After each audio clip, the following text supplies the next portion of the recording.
Andy Katz here for the WCC with my weekly honors with the week ending on January 24th.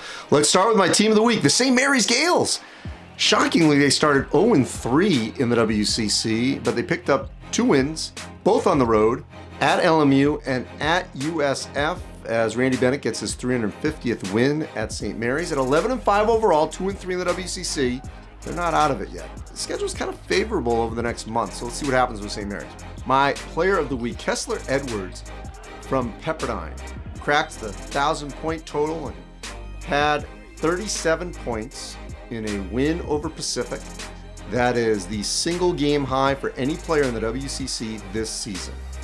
The breakout performance of the week, the much needed one, came from Matt Harms of BYU.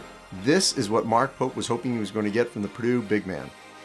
23-6 against Portland. Let's see if Harms can be a little bit more consistent over the next couple of weeks for the Cougars, but they needed that kind of effort for him against the Pilots.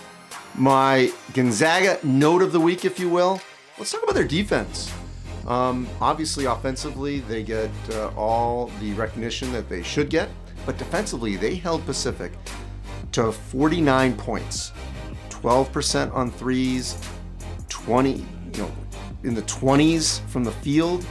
Just a marvelous defensive effort against Pacific. And that's something that Gonzaga does not get enough national praise over, is how much better they are defensively this season. All right, and my overall most needed win of the week goes to San Diego.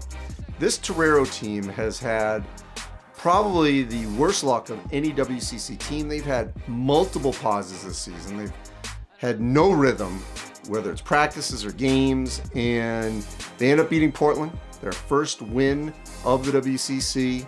Josh Parrish had 20. So the Toreros finally getting on the board in the WCC, and they've gone through quite a lot in this unprecedented season.